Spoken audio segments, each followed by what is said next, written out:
Good evening and welcome to our virtual program on the health of men of color. I'm Dr. O'Neill Paris, a founding member in 2013 of the Caribbean American Medical and Scientific Association, and I will be your moderator for our virtual program this evening. CAMSA brings this important program to you in collaboration with the Harrison College, Queens College Alumni Association USA. Now here's the Reverend Canon Dr. G. Llewellyn Armstrong with the invocation. Canon Armstrong is a longstanding member of CAMSA, has served on its board of directors, and currently holds board emeritus status. Canon Armstrong. Shalom Aleichem. Peace be with you all. I pray in the name of the living God, Father, Son, and Holy Spirit. O gracious and awesome God, our Heavenly Father, we thank you for your unconditional love for us as your children. We thank you for CAMSA and the Harrison's College and the Queen's College Alumni Association, for its officers and members. We thank you for the organizers of this occasion. We pray, dear God, that you will bless those officers and members so that what they do not know, that you will teach them. What they do not have, that you will give them. What they are not, that you will make them. We thank you for this technology, which has enabled us to execute this virtual occasion.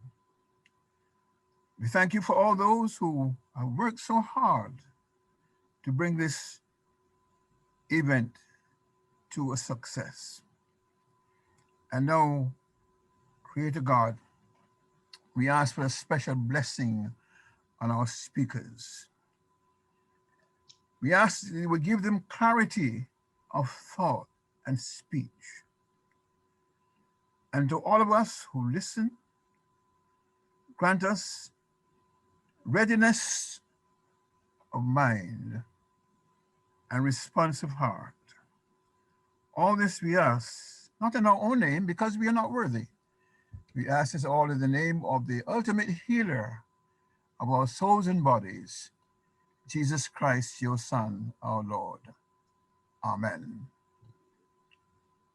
Thank you, Canon Armstrong. And now a brief word of welcome from CAMSA's president, Dr. Ed Alleyne, a position in which he has served on a few previous occasions. Dr. Alleyne. Good evening, all, and welcome. It is indeed a pleasure to welcome all of you this evening, the participants, the panelists, and for all those who are in earshot of our broadcast. Your presence here this evening has indeed fostered the mission of CAMSA. And the mission of CAMSA, in a nutshell, is basically to bring education on health aspects to you. And by so doing, as Cy Sims said, educated consumer is our best customer. And through these seminars and symposia that we will have and present now, our education will inform you, enlighten you, and make you more knowledgeable in your own health so that you can become a partner in your care with the physicians and your caregiver. Again, I thank you and you're all welcome. Thank you. Thank you for that. Now, Dr. Joseph Radix, who is the current chairman of our board, will have a few words of welcome. Thank you, Dr. Paris, and a pleasant good evening to all our members and viewers of CAMSA's Men's Health webinar to coincide with Men's Health Month. On behalf of the CAMSA Board of Directors, I would like to congratulate Angela Trotman and the members of the Education Committee, Dr. O'Neill Paris, Dr. Velma Scanterbury, Canon Llewellyn Armstrong, and Mistress Margaret Sukram on producing another excellent webinar, the third this year. The Education Committee has set a standard in working to achieve the organization's mission to foster improvements in the health of Caribbean people through medical, scientific, and charitable activities. I find myself referring back to our mission because we must always keep the reason for our existence as our guiding principle in all we set forth to accomplish.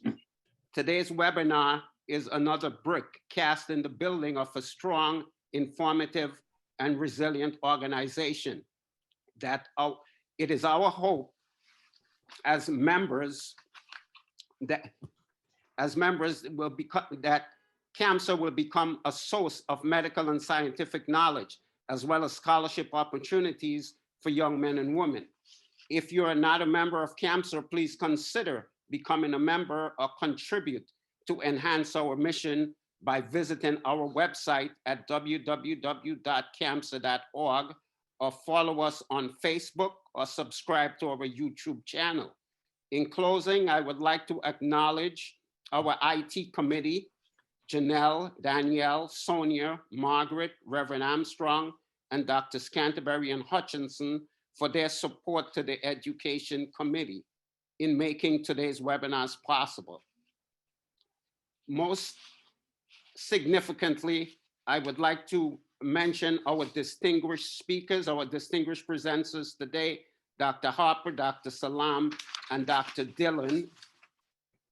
On behalf of our board of directors, we thank you for your valuable contribution of your knowledge and time, and we look forward to your presentation today. Thank you.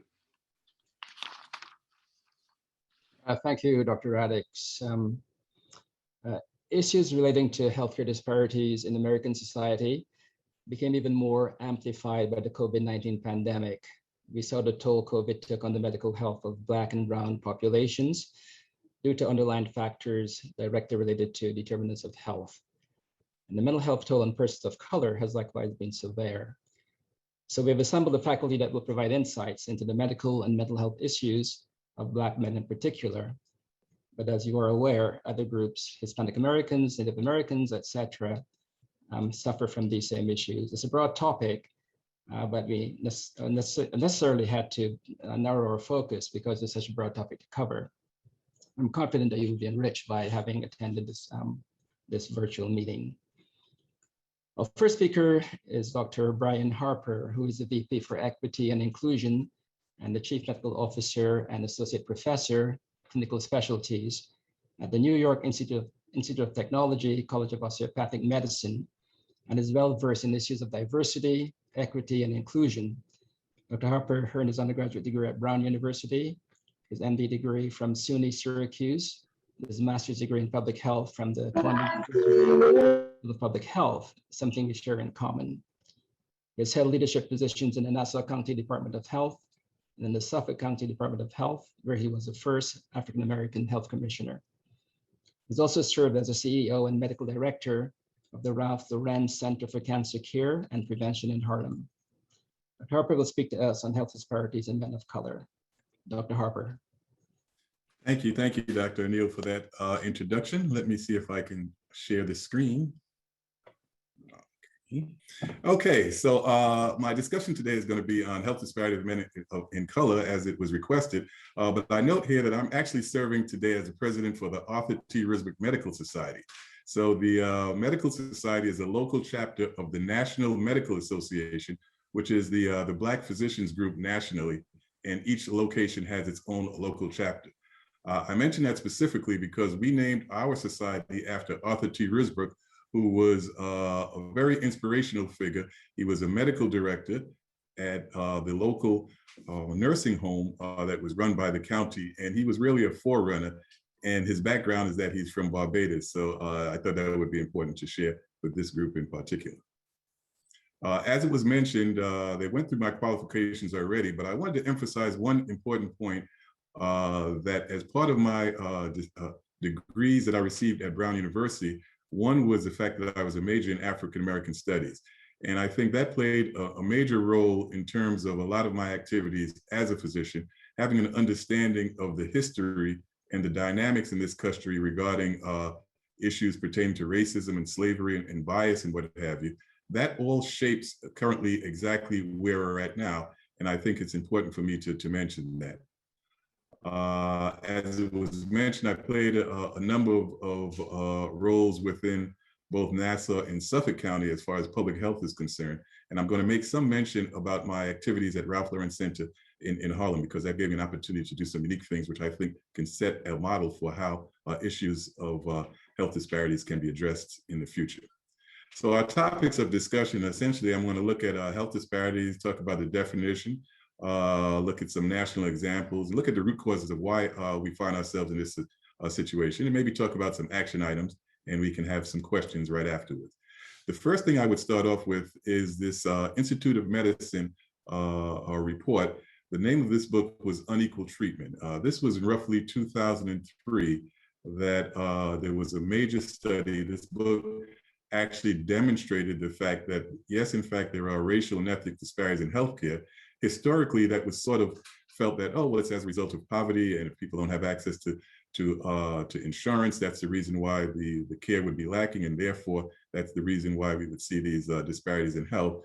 But this book showed that it was not only that access to care is important, but even when we enter the healthcare system, there are things that take place that still ultimately cause us to have poorer outcomes than our white counterparts. In summary, they documented that racial and ethnic minorities receive a lower quality of healthcare than the white community, even when access-related factors such as patients' insurance and income are controlled. The definition that they use, which is what I'd like to share, is the fact that these differences, racial and ethnic differences in healthcare, the definition is that they are not due to access-related factors or clinical needs, preferences, and appropriateness of intervention. And there's a nice slide that sort of demonstrates that. So if you look at this, where you look at two communities, non-minority and the minority community, what you find is that if all populations have equal access to healthcare, at the end of the day, the non-minority community or the white community still has a higher quality of healthcare than the minority community. And that difference between the two, that in and of itself is as a result of three different areas. You're going to have clinical appropriateness and the need for the patient preferences. Then you're going to have the operation of the healthcare system in general. And then you're going to have actual discrimination and bias and prejudice. And what we're going to be focusing on are really the disparity right here. That's what really constitutes the health inequities, because we're looking at the systems that are involved and, you know, issues of bias and prejudice, which ultimately cause us to have poorer outcomes. So the summary of that particular book basically found that these disparities exist across a wide range of disease areas and clinical services, and that the disparities are found even when you take all of these factors into consideration: comorbidity, age, severity of disease, and that they range from all clinical settings. So whether in a public setting or a private setting, they did manage to still find these sorts of disparities. So it's not a matter of being at a quote unquote better hospital. Even at the good hospitals, you did find disparities in the outcomes of minority patients. At this point, I'd just like to share a little anecdotal story, which will actually show how this can manifest itself. A friend of mine who was a New York City detective, a college graduate, he went to see his physician and he had high blood pressure.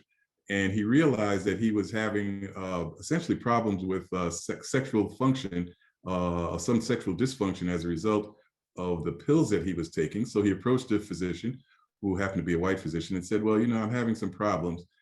And the physician sort of callously stated, well, you know, your blood pressure is controlled, so it's better that you stay alive. Don't worry about the sexual function thing. As long as that your blood pressure is controlled, that's good enough.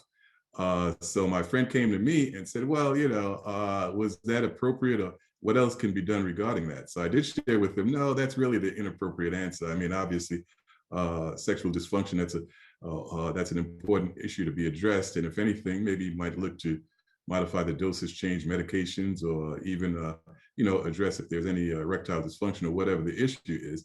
And my friend commented and basically said, see, you know, that's why I don't trust these doctors. You know, these white doctors, they're always some way trying to emasculate or castrate Black people. So I just don't trust the medical system.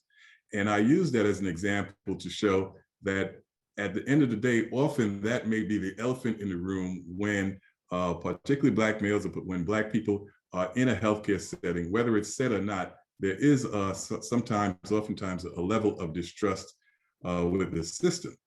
Interestingly enough, this is a chart that was used that looked at data from Medicare beneficiaries age 65 and older. And this was done prior to the Institute of Medicine study. And what it did was it again tried to show that if people have equal access to health insurance, the outcomes still are not that great. So if you look at the first 4 procedures, those are things that were felt to be positive. Things like angioplasty, coronary bypass surgery, mammography, hip fracture repair. And what they found is that in general, the white community seemed to gain access to those things at a greater rate than the Black community. Now, if you go to the last 2 procedures, these were things that were deemed to be somewhat negative, things that you're looking to avoid. In particular, amputation of limbs, you know, generally as a result of diabetes, and bilateral orchiectomy. So that is actual testicular removal generally because of prostate cancer. So the concept was if you lower the testosterone level, you'll have a better outcome and you can reduce the prostate cancer growth. But obviously that's a very extreme procedure, and that's something that currently we now avoid, and generally that was to be avoided. But interestingly enough, you find that the Black community did have more of those procedures than the white community to a ratio of about 2.5%, which to me was fascinating because this was the sentiment that the gentleman had, and this is some evidence to prove what he felt instinctually was sort of taking place. And the reason why this is important, I feel, is that we have to always be aware of what's going on in society in general, even in a healthcare setting, because these things have an influence on our patients and how they react to the treatments and the recommendations that we are making. And it all has to be taken within context. So this is a chart that I often use. It's from the CDC, which really looks at the roots of health inequities. So if you have people who are actually looking at this video that's being recorded right now, the important piece I would like to raise is that if you look at the roots of the problem, this is supposed to be 2 different populations.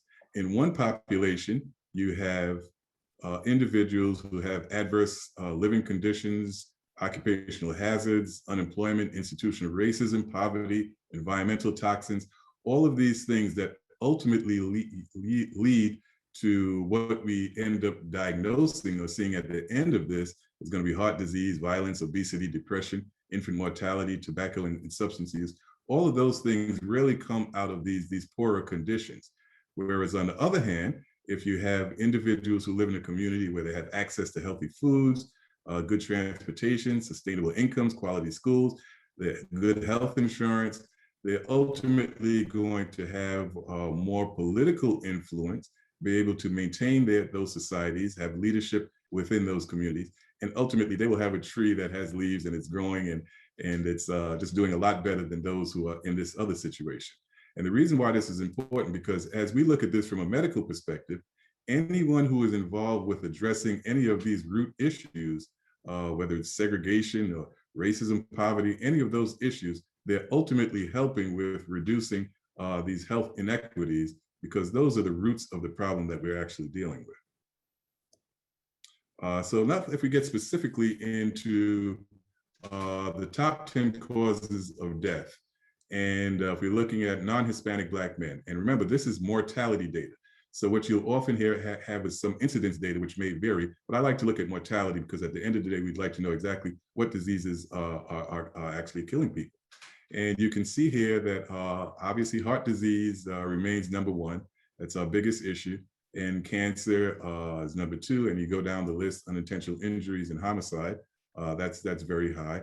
And the interesting thing is that these diseases obviously vary with the age of the individual. So if you have people who are in their youth, so through age 19 and actually all the way up until age 44, homicide and unintentional injuries tends to be the highest cause of death, particularly in non-Hispanic Black men. And then as time moves on, then it tends to be heart disease and cancer for older individuals. And then you have obviously the other diseases as we go down. If you look at the same top 10 causes for Hispanic men, you see that still heart disease and cancer in being the #1 killers. And then you have unintentional injuries, and homicide is not really even in the top 10. Then it moves to stroke, diabetes, and chronic liver disease, and what have you. But in essence, the two major killers still tend to be heart disease and cancer.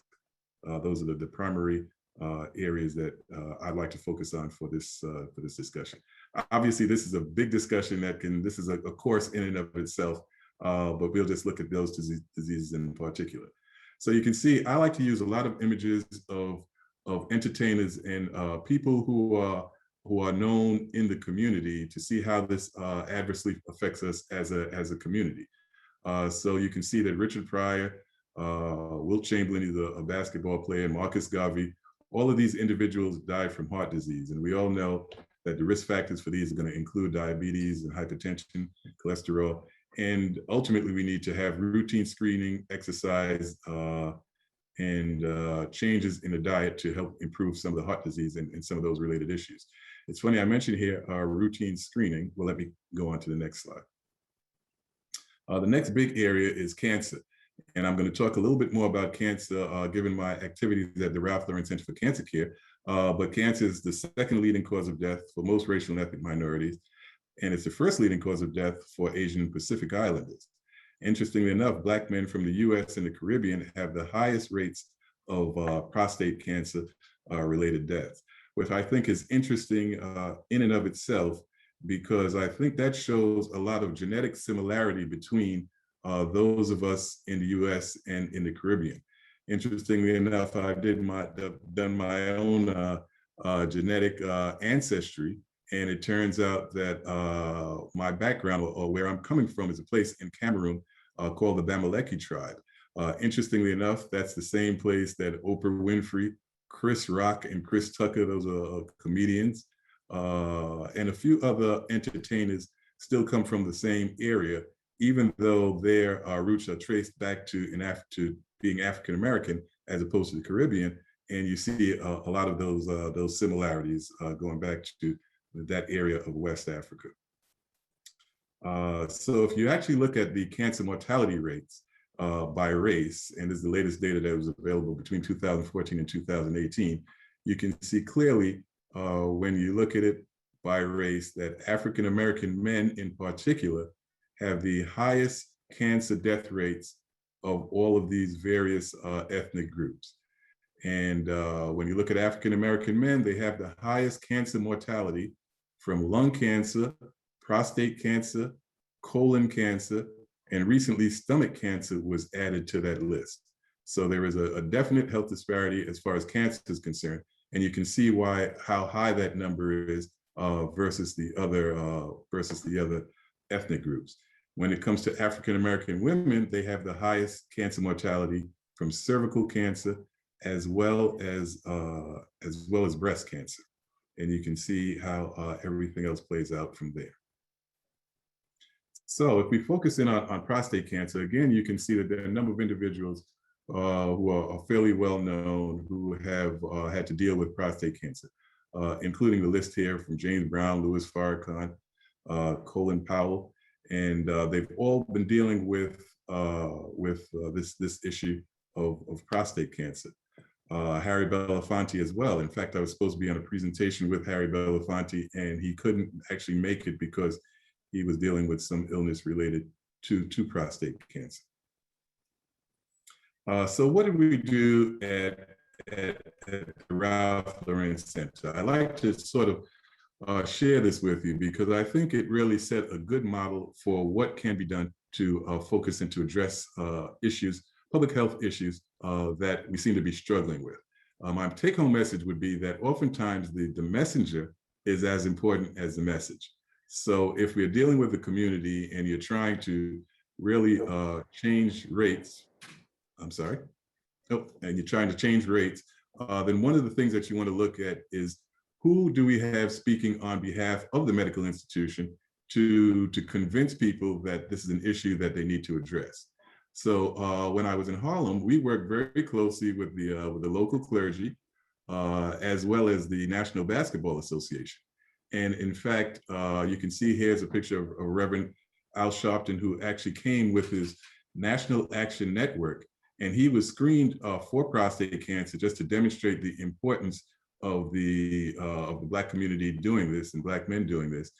And we held an event with the NBA. This is LeBron James and my children who actually came to the center to see him. And he was supportive of what we were doing. And we held an event in which if individuals were screened, this was targeting Black males, if they were screened for colon cancer or prostate cancer, they would be invited to an event where they can meet all of these local basketball players. So this is the Nets and the Knicks at the time. They were supportive of what we were trying to accomplish. And this is Karriem Abdul-Jabbar, who traces his roots back to Trinidad, and his father actually passed away from colon cancer. So he, in fact, was supportive of what we were doing as well. So at this site, which was a partnership between North General Hospital, which is subsequently closed, and Memorial Sloan Kettering Hospital, we had the ability to provide all of the cancer screening, including colonoscopy, as well as to treat individuals who were found to be positive with cancer. And as a result of these initiatives, we did find a number of people in the community, many of whom were unaware that they had colon cancer. We picked up a number of actual colon cancers, as well as a number of people who had polyps and precursors to colon cancer that was removed, as well as individuals who did have prostate cancer. As part of our support, which I think is important, the NBA wives also donated money to the center to support what it is that we were doing. And they were very instrumental in providing resources and, again, spreading the word. And we felt that the wives were very important to convince men. Oftentimes you need other people within the family to convince men to go and be screened as appropriate. And again, they were very supportive of our efforts. Local politicians, you see here, we have a local state assemblyman who also was dealing with colon cancer. And actually, Bill Clinton came to the health center. He wrote a book called Giving, which talked about the importance of giving back to the community. And he used the center as an example. In this case of a billionaire, this is Ralph Lauren, who gave $5 million to start the center. But in fact, he was promoting that everyone has the ability to give, whether it's through church or doing just what we're doing this evening, and just doing what you can to help the community. But again, that was a lot of notoriety and a lot of support from a variety of different individuals. So at the end of the day, I think that if we're talking about strategizing and looking to address these health disparities, I think we have to oftentimes look beyond just the healthcare providers. So we provide obviously the treatment and the care for individuals, but to really promote the need for prevention and being screened and seeing a physician on a routine basis, I think the messenger is as important, and we have to obviously team up with other like-minded individuals and other institutions, whether they're entertainers or politicians or local businessmen, to help support our efforts to create an overall movement to improving health. And then we have to look at the systems themselves and talk about whether or not there are economic incentives or creating economic incentives for practices that improve this communication and trust between the community and the population that we're trying to reach. And we have to make sure they're not physician incentives. Oftentimes you might have insurance policies and things of that nature that may create a financial incentive for clinicians not to provide care to the fullest, particularly when you're dealing with a very sick community. And finally, increasing the proportion of underrepresented minorities among health professions is crucial, as the data seems to continually support the fact that if you have congruence between the the healthcare worker and the patient, it often leads to better outcomes, because I believe of that issue of distrust, and oftentimes patients are more willing to come forth and be truthful with someone who they feel can relate to, their culture overall. And I think at this point I'll end. I'm hoping I'm within the time frame, given the struggle that I had in terms of starting up. And I'm assuming we'll. Thank you very much, Dr. Harper. Yes, what a comprehensive overview of the problem. And the road is a long one. It's still ahead of us, and we need to use every modality that we have to try to address it. We are going to leave the questions to the end, by the way, so we're going to move on. Okay. But thanks for that comprehensive overview. Now, last month, May, was Mental Health Awareness Month in the United States, as designated by Health and Human Services. And that ties in nicely with our next topic, mental health issues in men of color, presented by Dr. Karriem Salaam. Salaam earned his undergraduate degree from the College of New Jersey, his medical degree from Rutgers, and his psychiatric training at Temple and Thomas Jefferson universities. He's board certified in adult, adolescent, and child psychiatry, and is the medical director of adolescent services at Friends Hospital in Northeast Philadelphia. He serves as clinical assistant professor of psychiatry at Drexel University College of Medicine and is a fellow of the American Psychiatric Association.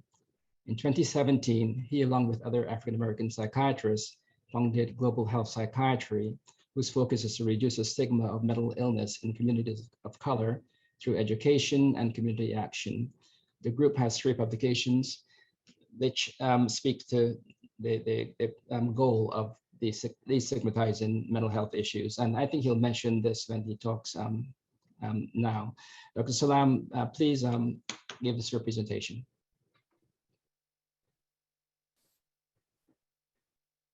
Please give me a double thumbs up if you could see my screen. Lovely. Good evening, everyone, and thank you for the lovely introduction, Dr. Paris, and it's such a delight to be a part of CAMSA. And thank you, Dr. Harper, for your informative and comprehensive presentation on healthcare disparities in men of color. So today, I'd like to talk to you about mental health issues in men of color. This is a broad and vast topic, so I'll cover a very narrow sliver, but it should engender meaningful discussion. And my presentation style is very conversational, as you will see. As Dr. Paris mentioned, I belong to a group called Global Health Psychiatry. We are 10 Black psychiatrists from throughout the diaspora and throughout the country, literally from sea to shining sea, from cities like New York, Connecticut. I'm hailing from the city of brotherly love and sisterly affection, more commonly known as Philadelphia, Houston, Los Angeles. And we met as residents and fellows, and we were members of the American Psychiatric Association. We decided to pool our talents and resources to address the issue of stigma as it applies to mental health diagnoses and treatments and substance use disorders in the African-American community and in the communities representing people of the African diaspora. What we realized was that despite our locales, folks were coming to care late, and it largely had to do with stigma. So we decided to pool our talents and resources to publish works that are devoted not to other healthcare professionals, but to the people, to really cut out the middleman. And I think it was Dr. Elaine who mentioned that we want members of our community to be better consumers of healthcare. So we have a single vision of connecting the community to mental health care. Now, just to shift gears quickly, some of the issues I will discuss relate to African-American men in the workplace and the impact that it has on their mental health. So a prominent Black attorney mentioned, there's this expectation that we solve a problem that we ourselves didn't create regarding the racism and bias in our work environments. And I'm sure many of us could relate to that. We have the additional pressures of creating and protecting our own success internally, while others succeed in systems that are really built and customized for their success. And imagine the impact this could have on the mental health of men and women of color who work in these environments. It's almost as if the more education you attain and the higher you advance, there's a penalty to pay working in these environments. So the impact that could have on you, it really could be a detriment to wellness. But as Dr. Harper mentioned, let's define some terms. So according to the World Health Organization, wellness is a state of complete physical, mental, and social well-being, not merely the absence of disease or infirmity. And this particular definition was established in the late 40s. Now, moving on to the National Wellness Institute, their definition of wellness is a conscious, self-directed, and evolving process of achieving full potential. So that's the goal. That's what we're striving for. However, there's some things that get in the way, such as stress and other factors. I think Dr. Harper discussed some of the social determinants of health, and I'll go into some of that as well. So stress, a biological term which refers to the consequences of the failure of the human body to respond appropriately to threats, physical or emotional, that affect an organism, whether they're real or imagined, and if they occur in a great quantity. So you see the zebras losing their stripes, you see men who lose their hair or they have excessive gray hair, secondary to increased stress levels. Now, a common manifestation of stress and its impact on mental health is anxiety. So anxiety disorders are very, very common, but they're very treatable. And so typically anxiety centers on excessive worry to the degree that it interferes with one's ability to function. And so this worry could be generalized, like what you observe in generalized anxiety disorder, or it could be episodic, what you observe in panic disorder. So discrete episodes of increased anxiety, a sense of impending doom. Oftentimes it's short-lived. It could be associated with sweaty palms, hyperventilation. And what happens, sometimes these attacks occur so frequently that an attack could be triggered based on the fear of an impending attack. And then there's some situations that lead to an anxiety attack, whether it be crowded places like a marketplace or places that are difficult to escape from. So if you're in an elevator, if you're in a vehicle that's in a tunnel, if you're riding on a subway, that kind of thing. Now, you should ask yourself, do you worry excessively? Does it affect you physically? And does it interfere with your ability to function and meet your obligations? And if so, there might be a problem that you should seek professional help for. And I think at the end of Dr. Harper's presentation, he mentioned a critical issue in terms of seeking help, the power of these workforce issues in medicine. So they refer to the African-American male physician as the medical unicorn because they're so rare. And sadly enough, there were more African-American and Black medical students in 1978 than there are today. So this is a problem. And just as a funny aside, you know it's a problem when white folks are quoting this literature. So everyone realizes this is a problem that must be addressed, these workforce issues. And with that particular strategy, you are addressing issues that relate to stigma. So I'll talk a little bit about stress. And there's, so for the medical folks, there's the hypothalamic pituitary adrenal axis. So the hypothalamus and pituitary, those are glands buried deep in the brain. They communicate by hormones, which are chemical messengers, and they really serve a purpose of establishing a fight or flight response. So the hypothalamus releases corticotropin-releasing hormone to the pituitary, which then triggers the adrenal glands that rest atop the kidneys to produce cortisol and epinephrine and norepinephrine, the stress hormones that really prepare the body to run and flee danger or to fight danger or what have you.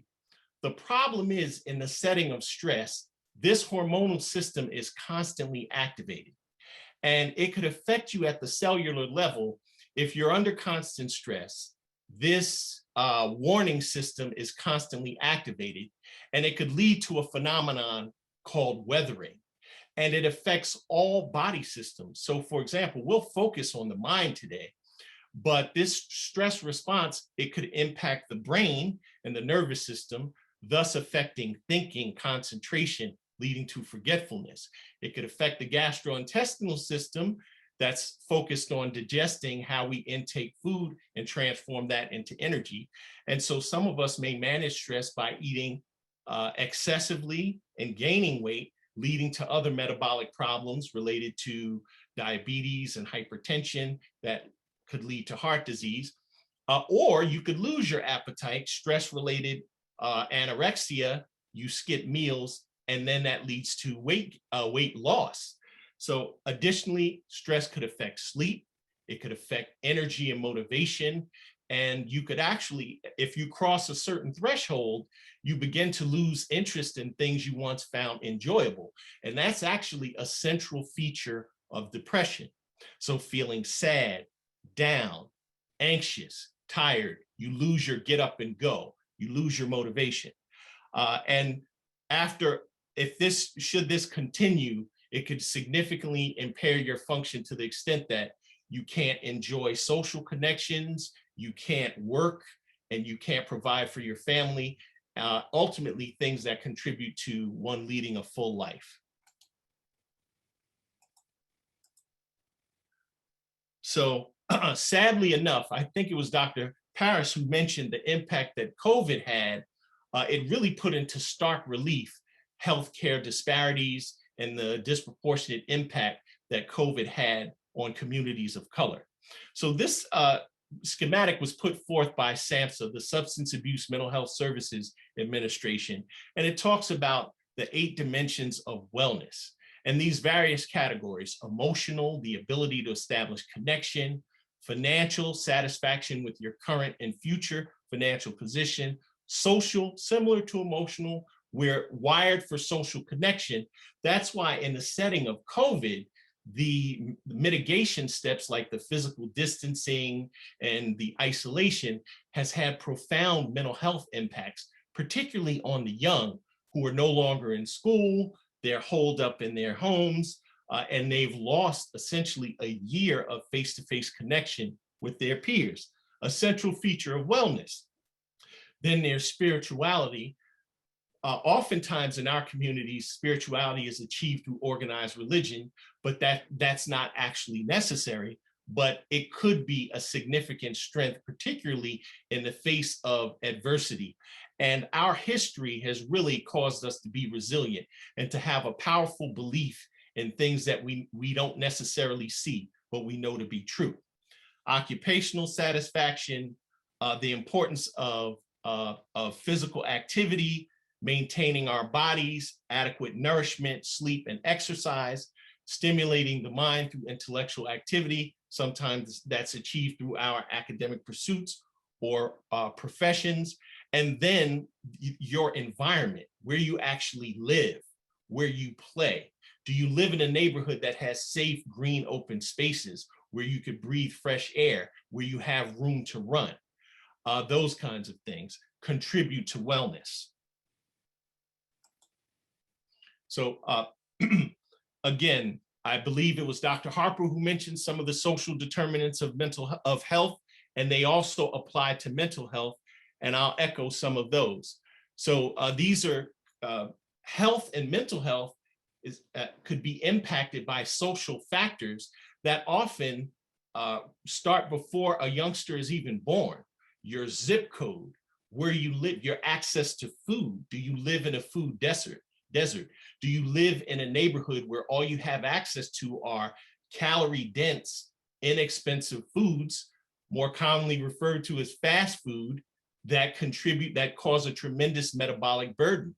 So they're plentiful, and people think that because they're consuming many calories that they're healthier, when in fact, these calories are not healthy at all. Much of the social determinants of health and mental health are shaped by the distribution of resources at various levels, globally, nationally, locally. It plays into the figure Dr. Harper shared with the 2 trees and how as a community, if we marshal our resources, we have more political power so that our neighborhoods could be improved. We could have parks built in our neighborhoods. We could have neighborhoods that are welcoming to businesses that sell whole grain foods or healthier foods and the like that better serve our community and have an impact on these social determinants of health and mental health. Sadly enough, there are racial disparities that influence many of these factors that conspire in a negative way to yield poor health outcomes and poor mental health outcomes.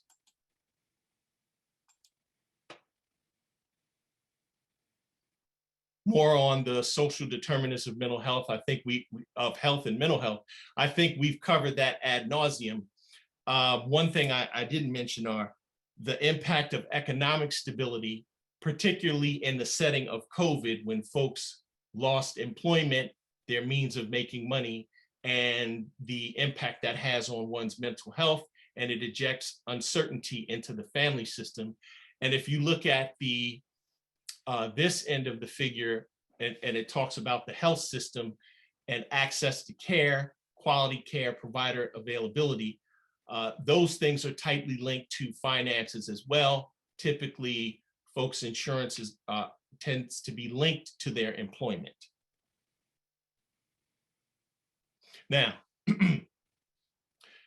as I mentioned, we established Global Health Psychiatry to address the issue of stigma. Sadly enough, there's tremendous stigma as it applies to mental health treatment in communities of color, particularly Black and brown communities. So now African-American adults are more likely than their Caucasian counterparts to report persistent emotional distress, sadness, and hopelessness. And in the setting or in the face of the racial reckoning that has taken place with COVID in the backdrop in this country, we see these things in stark relief. And it affects our children's mental health as well, to the extent that they may have a sense of a foreshortened future. Or if you're a Black man and you see that members of your demographic are being victimized by law enforcement in a violent way, it could affect you as well and lead to a profound sense of hopelessness. And if this reaches a threshold with it where it interferes with your ability to function, then it's time to get help. 1 in 3 Black adults who need mental health treatment receive it, so that's a small minority. And sadly, we have some myths in our communities. Nearly 2/3 of Black folks believe that a mental health condition is a sign of personal weakness or some moral failing due to some transgression. And so as part of Global Health Psychiatry, we really want to demystify mental health and evangelize about the benefits of treatment so that our people can benefit and not just folks from majority groups. So there's stigma and shame associated with psychiatric conditions. Also, there have been workforce issues, and hopefully as African-American healthcare professionals and Black healthcare professionals, even on this program today, we can inspire young brothers to pursue careers in medicine by virtue of them seeing us. We're really emblematic of a very positive force. Finally, in our community, there tends to be a reliance on faith, sometimes to address treatable conditions. And I think the clergy that are most effective and who do the best at staying in their lane know their limits, and they realize when there's something that's out of their wheelhouse and they need to bring in an expert to address some of the mental health needs of people in their congregation. So barriers to mental health care for African Americans and folks of the diaspora really mirror barriers to physical health care as well, whether it's socioeconomic factors.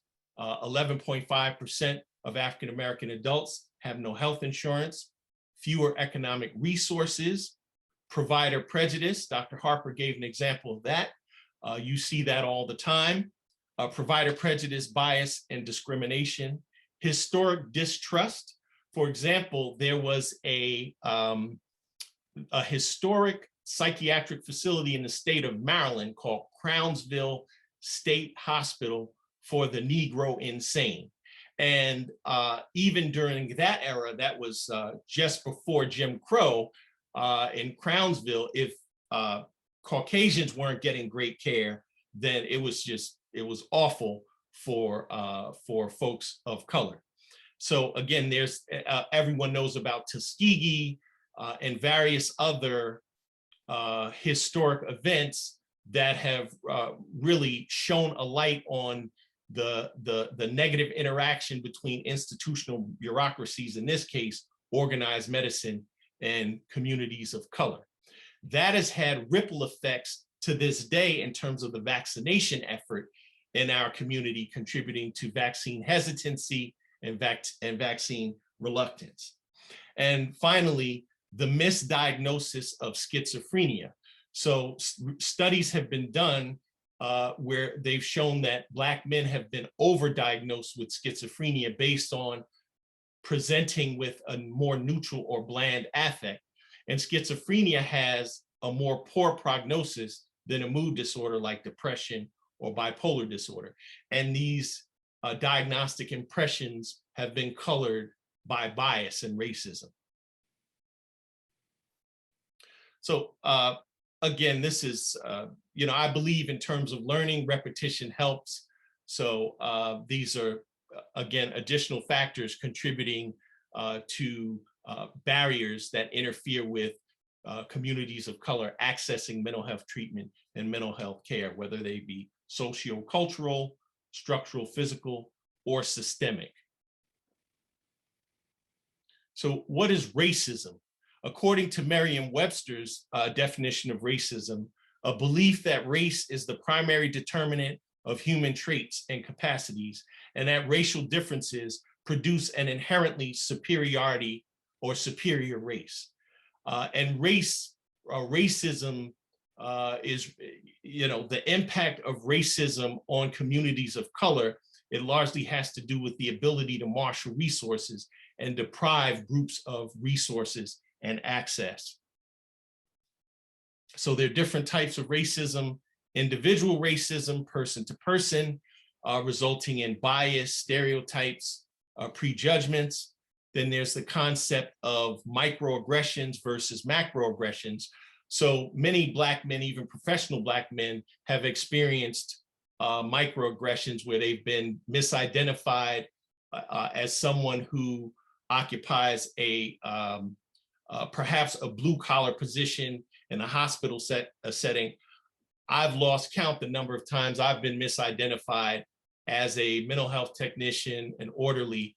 And one time as an undergraduate, when I was in a pre-med pipeline program and we visited a pharmaceutical factory where drugs were produced, I was mistaken for the bus driver. So these, and imagine the impact that could have on a young mind, the impressionable mind of a young undergrad. Then you have institutional racism or structural racism.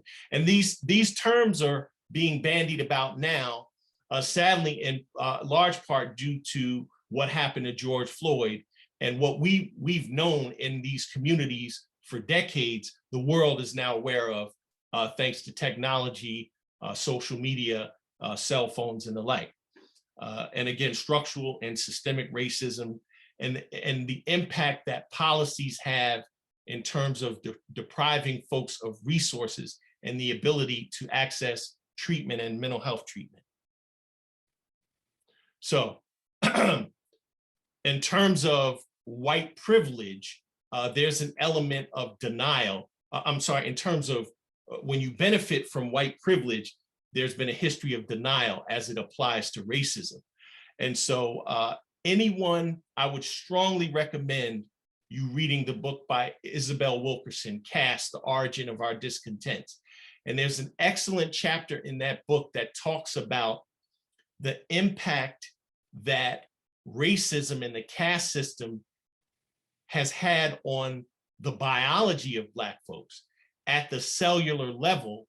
And I think Dr. Harper could appreciate this as he has some expertise in cancer and the effects that racism and the caste system has on the length of telomeres, which are portions of DNA at the ends of chromosomes and of genes. And as they replicate, they get shorter. And the impact of racism on telomere length, and it could actually accelerate this process, leading to higher rates of cancer.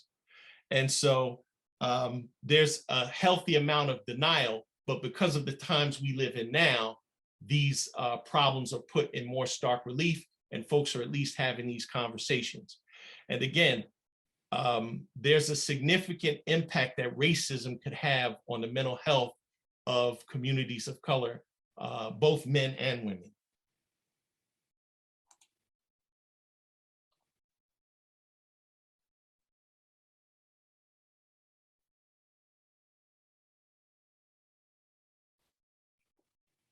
I'm sorry, I'm having trouble advancing my slides.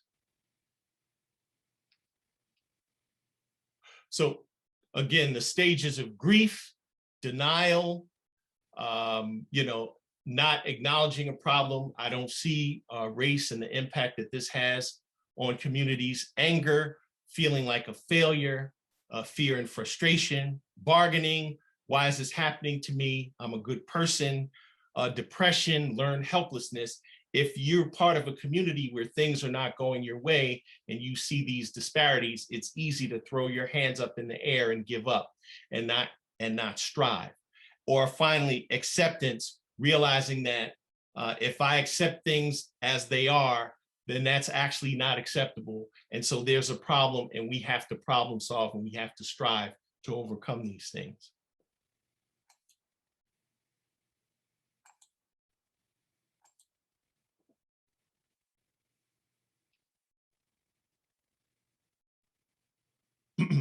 So no one is exempt from stress, and it's important in the setting of COVID.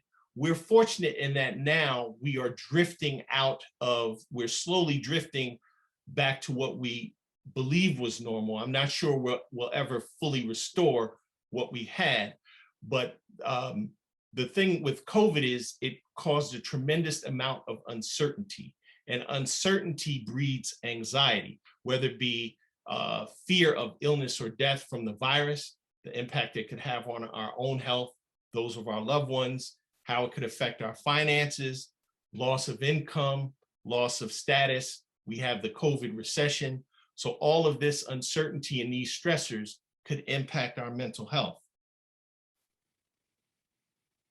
And for many of us in professional positions, particularly men of color, we've scaled the mountain and we've reached the summit, and then now we face all of this uncertainty. And I think it was the rapper Tupac who said that when you make it to the top, it's awfully lonely because you don't have a lot of company. And that could be exacerbated, particularly in certain professional fields among Black men. And whenever you're transitioning into a new environment, it's critically important to find community. That's a piece of advice I offer to those who are transitioning from high school to college. Encourage your youngsters to find community in their new environments. So again, in the setting of COVID, you've reached this peak, but now, you lose your job, you lose your professional opportunities, and the impact it has, on you and your family. If you're a first generation student and you've worked so hard to accomplish what you have, and when it's taken away from you, imagine how that could affect your mental health. And for many of us, we don't have the safety nets of members of other communities. So making the fear of the fall great, and making the actual fall, the impact of the fall, even greater. And the impact that could have on our ability to provide for our families and create that environment of wellness.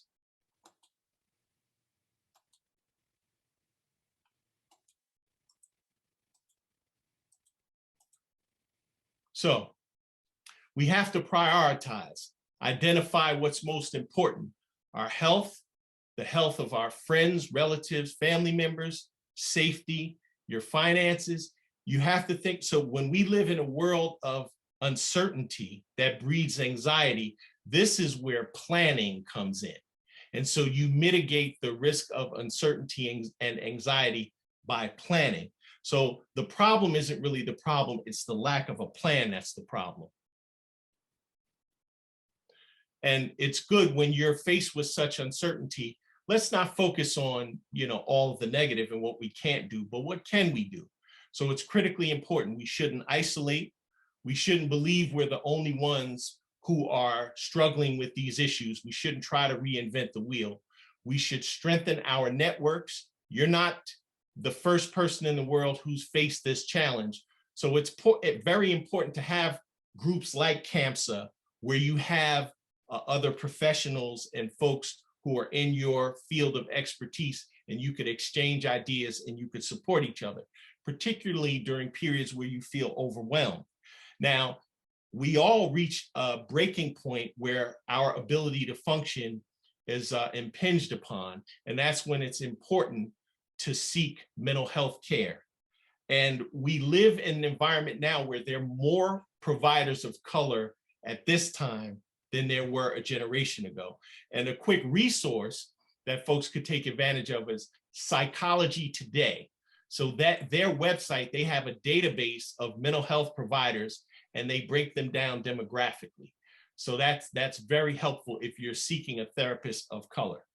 And you're smart and intelligent people. If you think there's a problem, don't wait and don't talk yourself out of it. And don't say it's too inconvenient to address it this time, and seek help.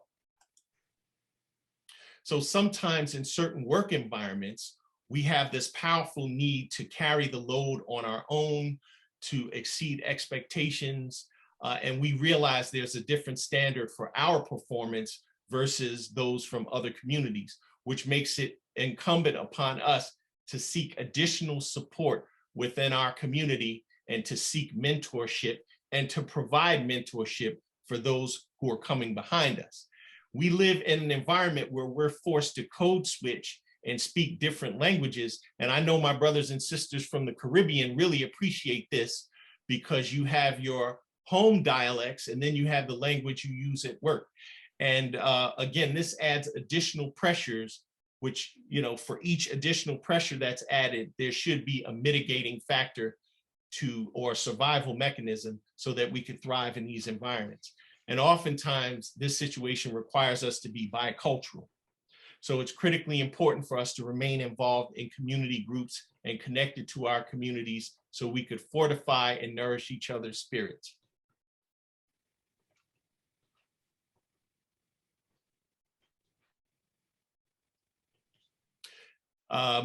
Sometimes it can be very difficult being Black in a workplace.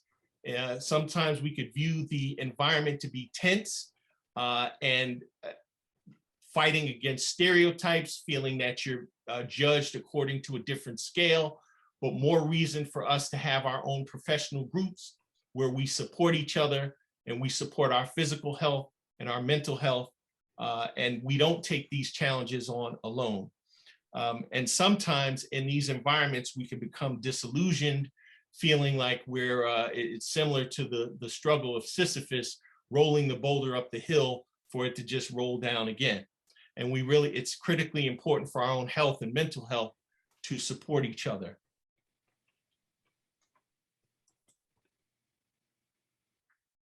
So I'll give you an example. I belong to Global Health Psychiatry, and whenever we meet, we're African-American psychiatrists and psychiatrists from throughout the diaspora. We open our meetings with something called Black Space, where we talk to each other and we check in about how we're doing, how things are going. It's more like a sounding board where we exchange ideas and really give folks an opportunity to decompress. And so as men, we need that.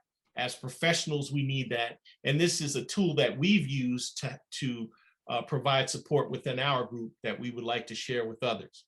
So the importance of faith and spirituality and the belief in the unseen and the hope for a better future. COVID has shown us, those of us who've done well in the setting of COVID have been those who have adopted routines, made lists, maintained their habits. like exercise, like prayer, like getting fresh air, like time away from technology, or despite having to engage in physical distancing, we leverage technology to maintain our social connection, similar to what we're doing now. So we should get involved. We shouldn't be hapless bystanders in the setting of these racial events that are occurring in this country that's affecting our mental health when we see these images on television or in various forms of media. So we should figure out what we could do, whether it be a peaceful protest or contributing to an organization or educating and elevating our community like we're doing at this time. And finally, we need allies in this struggle. This is not a problem that we invented, but we need folks from outside of our community who are committed to the cause to help us address some of these issues that have profoundly negative impacts on our health, mental health, and our wellness. So these are resources for promoting wellness that are available through technology like the Calm app, Headspace, Mindshift. We have many exercise apps like Fitbit that have moved into the wellness space as well, and resources, important resources for African-American mental health and Black mental health. NAMI, the National Alliance of Mental Illness, has an entire section on their website devoted to Black mental health, and then Mental Health America as well. Finally, Global Health Psychiatry. We focus on empowering communities through mental health and wellness. We pooled our resources to establish this company, so there's no one in a corporate suite telling us what to write. And we're really connecting to the community in a direct way. And we're not trying to hide behind medical jargon. Our books are available on Amazon. And these are our 3 publications: Mind Matters, a resource guide to psychiatry for Black communities. Our avatar for this book was a Black grandmother just breaking down psychiatry to a Black grandmother in question and answer format. And then we have our children's book, How Amari Learned to Love School Again, a story about ADHD, and Bree's Journey to Joy, a story about childhood grief and depression in the setting of COVID. And the beauty of our children's books is we have parent guides embedded in the children's book that add to the children's story, and they're written in question and answer format. All of these products are available on Amazon, and we focus on the diaspora as it applies to mental health. Thank you so much for this opportunity to participate in this program, and that's the conclusion of my presentation. Dr. Salaam, thanks very much for that overview. We have a lot of work to do, both from the physical medical standpoint and mental health standpoint, obviously, and we need allies. And I don't know if the current administration, will give us that boost that we need. I think it will. We have a African-American vice president. We have a president that's very sensitive to issues of equity and inclusion. So I'm hoping that we'll make some headway with solving some of the issues that we have. It's going to be a long road, but I think it's we have to keep striving. Thank you very much. Let me now introduce Dr. Gary Dillon, who is a practicing psychologist in New York City. And his topic is Men of Color, Well-Being and Self-Care of an At-Risk Population. Dr. Dillon earned a master's degree from NYU in Mental Health and Wellness Counseling and a PhD in Counseling and Psychology from Fordham University. He has worked in various hospital and college settings in the New York City area, and is on the faculty as a supervising psychologist at Baruch College. He has expertise in social justice and advocacy, implicit bias, microaggressions, diversity, equity, and inclusion. His research and publications have focused on marginalized populations, such as those of color, men of color, people of color, undocumented persons, or persons who self-identify as members of the LGBTQIA community. Dr. Dillon, thanks very much for coming, and look forward to your presentation. Thank you so much, Dr. Paris. And I want to uplift your comment about the time. I know we're running late. Luckily, my predecessors have done a lot of the work for me. So some of what you hear will be a little bit of an overlap.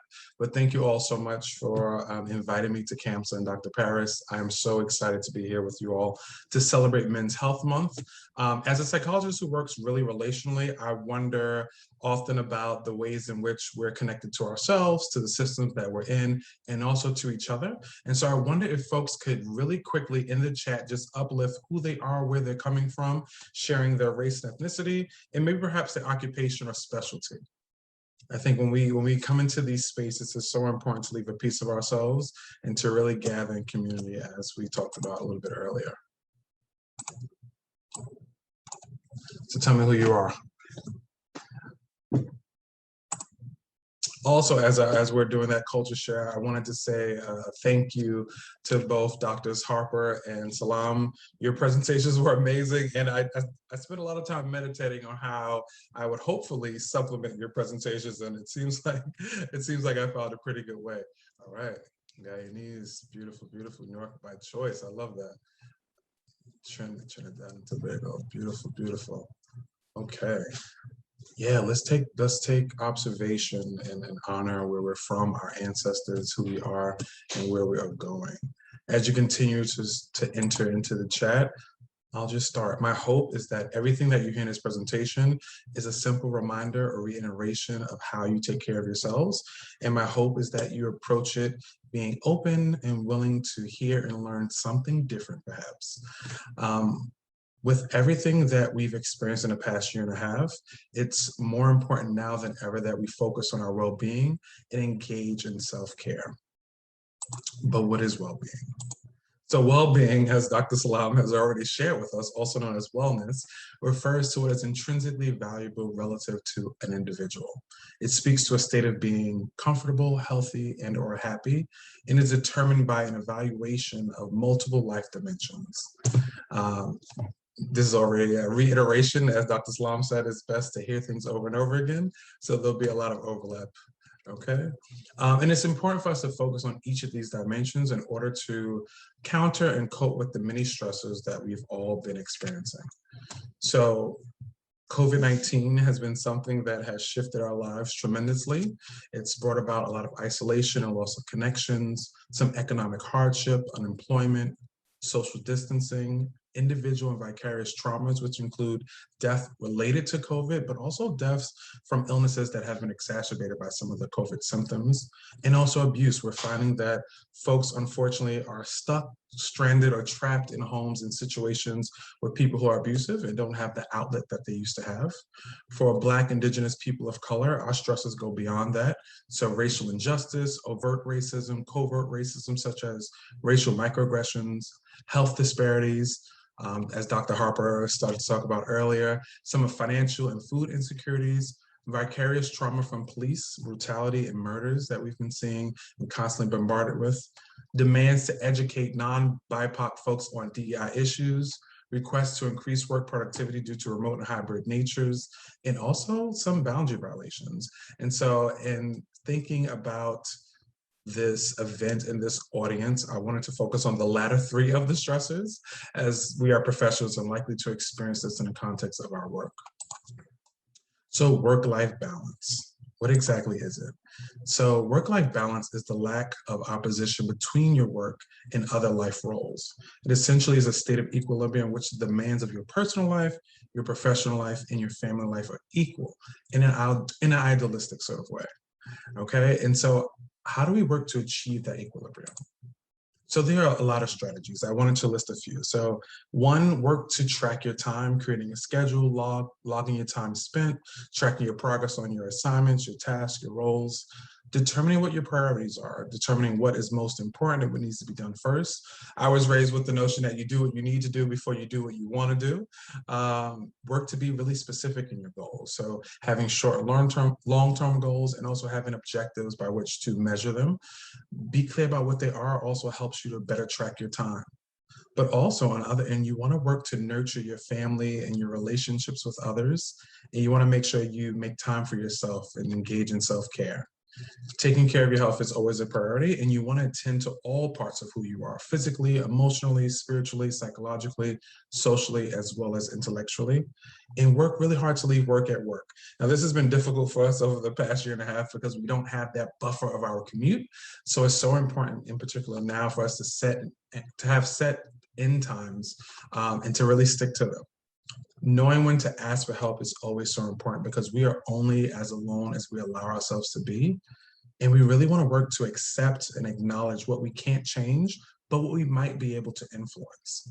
And lastly, we want to work to make sure that we establish and maintain our boundaries as much as possible. So establishing and maintaining our boundaries is extremely important for our well-being. So what are boundaries? Boundaries essentially are the limit or space between you and another person for the purpose of protecting you and taking care of you. And healthy boundaries are set to ensure that your mental and emotional well-being are taken care of, but boundaries look really different for each person. So sometimes they're rigid, loose, somewhere in between, and for some of us, perhaps non-existent. But we really want to focus in when we have a complete lack of boundaries because it brings about a lot of questions about our thoughts, our feelings, our values, our identity as a whole, and also some of the roles, okay? So what can we do to set boundaries to benefit us? So I've detailed a few steps, if you will. So first, just check in with yourself about the need for a boundary. Work to clearly identify the boundary that you need and understand why you need it. Don't apologize or give long explanations for boundaries. You deserve to be taken care of and you deserve to be able to articulate your needs and wants to other people. Use a calm and polite tone, obviously, especially in the face of power dynamics working in the system. And I think it's important to start with tighter, more firm boundaries and then work to loosen up when it's appropriate and based on your comfort level. Address boundary violations early on. My grandma would say, nip it in the bud, and try not to make it personal. Use a support system, people that you identify as someone you can be comfortable with, vulnerable with, and run it by them. You know, I often do mock conversations with people before I approach people in power, just to make sure I've communicated appropriately, but also made sure that I've made myself feel safe. And then lastly, just trust your intuition, excuse me. It's important for us to think about and to know what healthy boundaries look like. So we have a checklist here that really talks about what's healthy versus perhaps more unhealthy. So asking for what you need from those around you as opposed to expecting that they know automatically. Be comfortable saying no, which has been something that I've been retraining myself during this time, as opposed to feeling compelled to always say yes and to always do things for folks. Making choices based on your values and beliefs as opposed to those of others. And hopefully, as you're doing this, you feel safe and valid in expressing your emotions, as opposed to needing to keep the peace or not rock the boat. Hopefully, you also feel equal to the person that you're talking to or engaging with, as opposed to their opinions and views are more important than yours. And know that your happiness is your responsibility. It is not up to others to contribute to our happiness or bring us to our joy. And similarly, or conversely in some respects, we are not responsible for someone else's happiness. So we want to avoid thinking that we can change someone or make them happy. Be comfortable disagreeing as opposed to being afraid to do so, and acknowledge what you're feeling as opposed to ignoring it. And know it's okay to change your mind. You can go in having one idea or one boundary and change along the way. Boundaries that aren't meant to be dichotomous, black and white, all or nothing. They can be as flexible as you choose and allow yourself to be. In the next few months, whether we are working remote, hybrid, or in person, we're likely to be triggered. And if so, we really need to develop our own set of coping strategies and to manage our own feelings. Because if we don't, we run into some consequences, physically, emotionally, and personally speaking, whether that includes headaches, upset stomach, sleep disturbances, changes in appetite, muscle tension, fatigue, heart palpitations. We may feel saddened, down, blue, or depressed, anxious, angry, resentful, frustrated, or powerless. We may become irritated or irritable and have difficulty making decisions or even engage in avoidance. We may have missed opportunities to spend time with family and friends. We may experience job burnout and isolation. And we may even begin to self-medicate with alcohol and drugs. Most definitely the point where you should be contacting myself or Dr. Salaam, obviously. But nevertheless, when we're thinking about coping strategies, we really want to consider all of the dimensions of well-being or wellness that we talked about. And I wonder if we can do another culture share. People can type in the chat, what do they do to take care of themselves? What helps to distract you, to shift your energy or your mood, to make you feel good about life and about yourself, or to remind you about why you wake up every morning? God willing that you do.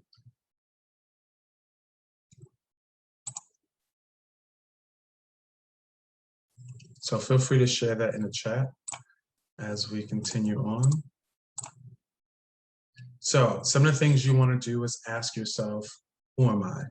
What are my responsibilities? What are the expectations that others have of me? And do I feel I need to meet those expectations, and whether or not they're aligned with my own? What factors impact work-life balance? Am I currently benefiting from the boundaries that I already have established and maintaining? And how do I advocate for myself? Sometimes people are fearful of power dynamics. They're worried about the maintenance of a relationship and so on and so forth. And how can I best manage my own feelings and reactions? If you find yourself feeling overwhelmed, take a break, take a pause, remove yourself.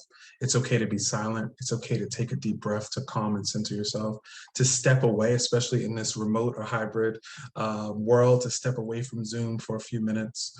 Reach out to colleagues, to problem solve, to delegate, to discuss referrals. And as you find like-minded people who think the way you do, work to set up office or departmental-wide strategies that can benefit everyone and to work to decrease everyone's level of stress. Here are some examples of coping strategies. I hope that everyone begins to develop their own model of what it looks like for them to take care of themselves. You know, and as I conclude, I want to start the same way in which I started. The world is at times scary, dangerous, triggering, and demanding. As we work to support our communities and each other, we have to remember to take care of ourselves. Specifically with racism and social justice that we've seen, social injustice, excuse me, that we've seen as of late, we may feel really compelled to do more. But remember that there's so many ways for us to engage and to make a difference and to bring about change, but self-care should always be a part of that strategy. And I'll leave you with a quote that I love by Audre Lorde, that caring for myself is not self-indulgent, it is self-preservation, and that is an act of political warfare. I thank you all for your time and your attention, and again, happy Men's Health Month. Dr. Dillon, thank you very much indeed for that. Those pointers in terms of self-help, really appreciate that. I've noticed that we have people from different places. I see Barbados represented, Antigua, the UK. I see Costa Rica. My best friend in college who lives in Costa Rica is on. Hey, Matt. And California, North Carolina, Atlanta, Canada. Wow, this is great. I'm glad we were able to share with these folks. The next part of our program, I want to turn this over to Mary Simmons, who is the president of the HCQC Alumni Association. Mary is an economic and social development practitioner, a transformational leadership coach, and activist. Born in Barbados, educated at Queen's College, and then here at Hunter College, where she gained a BA in political science, and then a master's in international affairs, magna cum laude, from the New School for Social Research. She's focused her career on economic and social development in sub-Saharan Africa. She's lived in 7 African countries and worked on and visited 30 countries in sub-Saharan Africa. Mary, please take over. Okay, thank you, OP, and really thank you also, CAMSA, for allowing HCQC to partner with you in bringing these important messages to men of color. So my role today is to collect the questions that have been coming in the chat and to post them to you. So I'm going to start with some questions related to prostate cancer. And there are two similar questions, which are as follows. Which prostate cancer treatments are best for treating men in remission? And I'll add, because there were two questions on prostate cancer, and for how long? And so I think I will put that question to the first speaker. Yes, I think, anytime anyone asks for specific information, it's going to depend obviously on their medical situation. So generally speaking, I defer those questions to, the specialist who's actually treating the individual. I'm not a urologist by trade, but certainly there are a number of different treatments that are currently available to really address most issues if you're dealing with cancer. Obviously, the worst case scenario is going to be the total prostatectomy, in which you remove the entire prostate, which has its own complications. But there are things that can be done in between, going from watchful waiting to going to that extreme. Okay, great. Well, thank you for that. And I'm going to move on to the next question, which is a little bit specific as well, and I direct that to you as well. Are there other effective screening methods for colon cancer other than colonoscopy? Yes, there are other things that can be done to screen the colon. But at the end of the day, the reason why we were doing colonoscopy is because ultimately that's the gold standard. The reason why I say that is because that particular procedure has the ability to remove precancerous polyps.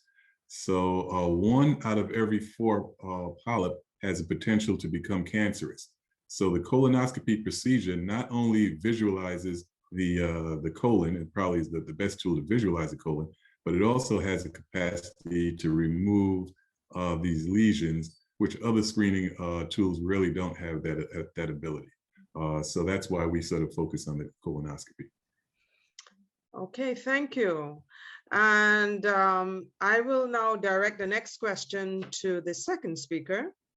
That is the stigma, but actually the second and the third. The stigma of mental health recognition and treatment.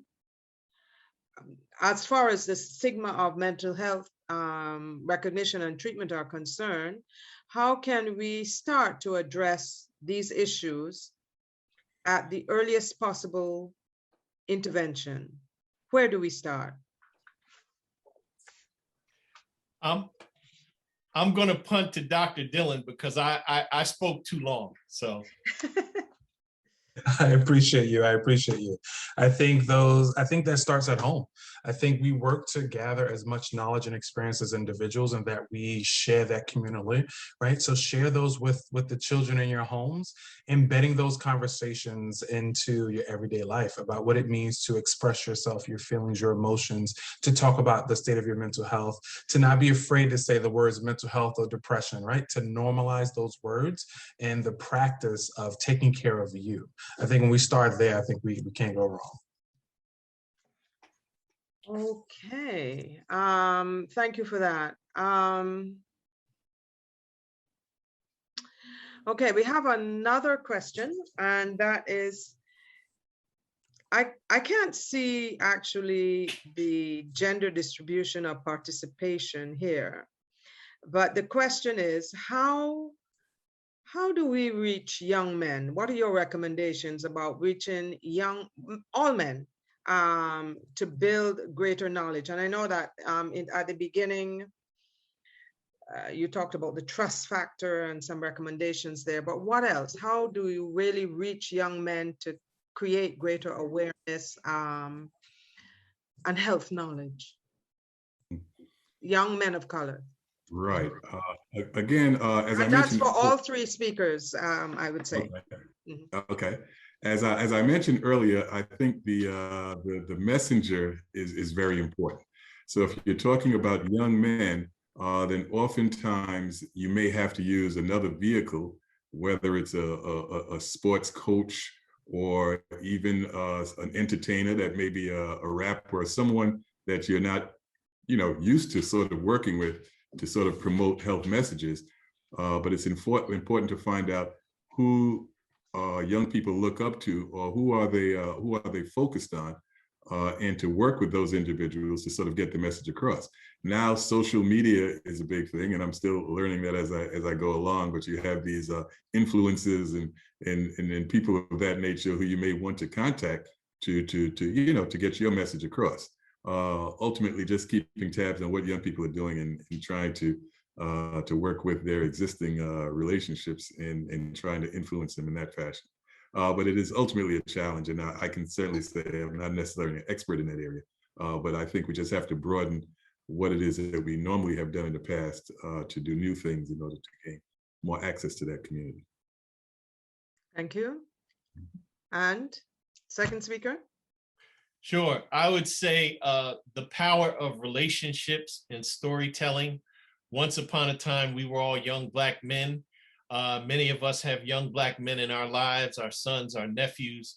So we should have conversations where we're not lecturing, we're listening, and you could ask open-ended questions. Say, we're really going through it right now. We saw what happened to Trayvon Martin and Tamir Rice. I mean, what do you think about that? I know when I was your age, if I saw that, I'm glad I didn't have to see that. Man, that would be difficult. And then listen. We tend to want to lecture. Just we have to listen more to these young folks. And many of these young men, I want to just hug them, because many young men, they need guidance. And they don't have enough men. They need guidance. So it involves listening and vulnerability. Absolutely. I want to second that. I think it most definitely is about us listening and approaching it from a very humble position and perspective, right? Knowing that they are the experts on their experience, but our experiences are very similar in a lot of ways, despite some of the generational issues that may come up for us. I think we, in addition to listening differently, I think we want to communicate differently. So part of meeting people where they are is being able to code switch even in our language, to be able to speak their language, to speak their lingo, right? And not look for young folks to have to say a specific word for us to understand and know what they mean, right? Like, it's our job to educate ourselves on how to meet and work with them. I ran a men of color group over at Queens College for 3 years, and it was really about the small space between code switching to meet them where they were at, but remaining so genuine and authentic that they can really connect with who you were as an individual and as a Black man yourself, and leveraging that. I think it's so important to leverage your relationships. And I say meet them where they're at, right? If you have to go to the ball games, if you have to go to the park, if you have to go to the classrooms, wherever you need to go. If you're Black, a young Black man, start with those Black men first and then trickle on one outward. Thank you. If I might add, I think it's very important, the things that I've heard, is the fact that, again, I'm a big believer in trust and relationships. So places just like the barber shop, or, like you mentioned, the basketball club, places that you go to, frequently people will seek you out. If you're a known face in the community, oh, I heard that Doc does X, Y, Z. Let me run it by him or her and get a sense of what's going on. And that's really the relationship that you're really looking for at some point, because sometimes it's a lot easier if they know the face than to just out of the blue, if you show up to try to share information. Yeah, and if you don't have that trust already established, network with the leaders in the community, right? You can meet the pastor, meet the coach, et cetera, meet the barber. You don't have to, you can leverage their trust and relationships and connections as well. Finally, really quickly, I'm gonna plug a book to address these workforce issues. For anyone who has a young Black man in their life who wants to become a doctor, a physician, I recommend the following book, The Pulse of Perseverance. It's the best book I read in 2019. The 3 doctors had every reason to quit and give up, and they did not. And it's just such a testament to resilience. I know Jay-Z had a song, I Have 99 Problems. These guys had 99 reasons to quit, and they did not quit. The Pulse of perseverance written by those 3 doctors. For any young Black man who wants to become a physician, this is a must-read book. Mhm. I just put the Amazon link in the chat. Thank you. Okay, excellent. Thank you. Well, I had seen in the chat that we have we'll be going over by 15 minutes, and it's 7:43 right now. So, gentlemen, I would like to ask if there are any final comments that you would like to make, and also I would like to request of the second speaker that you send, I don't know if you can put it in the chat, the resources that you mentioned earlier, just to make sure that we can distribute those resources as widely as possible. Yeah, thank you. So any final comments from the speakers? Well, I guess I would simply add that this issue of health inequities or health disparities is a very broad issue, and it's multifactorial in nature. So it's very difficult to come up with one specific solution that's going to address, the overall issues. I would hope that what people take away from this discussion is essentially that the true trees that I showed, or the discussion that we had talking about all of the various aspects that are involved with ultimately coming up with this disparate healthcare, that we need to focus on each one. So if you're in education, you play a role. If you're a bank loan officer, we talked about food deserts and the fact that people don't have access to fresh fruits and vegetables. There may be individuals in the community who want to open up a fresh fruit and vegetable stand and cannot gain access to the resources needed to actually do that. So every little thing that we can do to improve someone's life and to improve their situation, having a person have a job that has insurance, all of these things make a difference ultimately in improving health. Okay, thank you. As Dr. Salaam is typing in some wonderful resources, I'll jump in so he has more time. Dr. Dillon. What I'll say is that I know DI is a very hot and trendy thing right now, but we were here before it and we will be here after it, and it is our job to take care of ourselves from the inside out. And so my hope is that whatever your biases are or may not be with regards to mental health, that you focus on taking care of you, whatever that may mean. My hope is that you see a therapist or a psychiatrist if need be, but even if you can't, even if you won't, as long as you're talking to someone and getting the support you need. That's the thing I would say. All right, I wish everyone a great evening. Okay. Finally, I'll be brief because I know I went over time, and I sincerely apologize. I got nervous and kind of lost track of the clock. I make a horrible basketball player. I would just say plant the seed. So if someone needs help, give them an invitation to seek the help for a mental health issue, and offer to accompany them to the initial appointment, the intake appointment. Also, we should invest heavily in building each other up and supporting each other. We're such a charismatic people throughout the diaspora. We have so much to offer, and many of us, sadly enough, are blind to that. So my favorite quote is from my hero, Muhammad Ali. And he said, if you don't think you're the greatest, you better pretend. And so I live by that. And I encourage my brothers and sisters to live by that, and just plant the seed to invite folks to get help, and then offer to accompany them to the intake appointment. Okay, thank you very much. And I will pass back to Dr. Paris. Thank you, Mary. And there was one question about getting the presentations. I believe this session has been recorded, and therefore it will be accessible. But Dr. Paris, you may want to speak to that as well. Certainly. Thank you very much, Mary. And I want to thank the panelists for the input. And yes, we've been putting in the chat information about resources.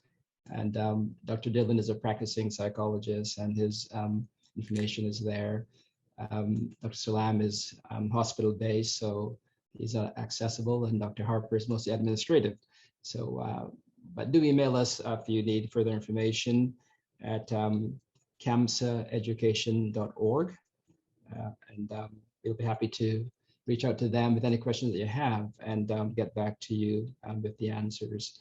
I feel we've just touched the surface of these topics. As Dr. Harper said, this is a really broad area of discussion, of endeavor, and we have a long way to go. And he's in a position, of course, to do great work. As it occurred to me, and this probably isn't original with me, but I want to see today when we don't have to have an office of inclusion or of equity, because it tells me that there's still inequity and still exclusion. So that's not going to be around the corner, obviously. Anyhow, we're running late, so let me, without further ado, turn you over to Angela Trotman, who is the chair of the Education Committee of CAMSA. Angela. Good afternoon, everyone. Let me, on behalf of the president of CAMSA and the president of HCQCAA, thank our panelists for a wonderful job which they did this evening. I know they have not really touched on a lot of the aspects, and I don't know if at a later date we can resume this conversation with them, but we'll look forward to that. I also want to thank the IT team, which consists of Danielle, Janelle, and Sonia, for all the hard work which they have done with us to get this program on the way. They did our flyers, they did our save the dates, and they're the ones who have been controlling everything that's been going on this evening. I also want to thank UBA for the use of the site, the platform which we've used this evening. And I also want to say thank you to all those who have participated so far. Reverend Armstrong for his prayer, the president for his words, the chairman of the board for the lovely thought he gave to us, the education committee, for all our hard work. Thank you, HCQC, for deciding to join with us to do this program. I want to say thanks to all the members of my education committee, Dr. Paris, Dr. Scantleberry, Dr. Sukram, and Reverend Armstrong. Thank you guys for all the hard work, all the nights that we've been up putting this program together. And most of all, I have to say thank you to all of you who have joined us this evening. I hope that you have gotten something that you can take with you that will help you in the days to come. I look forward to having another session, and we're looking forward to having all of you again on our next session. I'd like to say today, happy Father's Day to all the fathers who are on, those fathers to be, and those mothers who do the role of fathers. May you have a happy Father's Day next Sunday, and enjoy the rest of Men's Health Month and Men's Health Week, which starts tomorrow and ends on Sunday. For that, I want to say a very good evening to all and look forward to seeing you at our next event. Thank you. Thank you, Angela.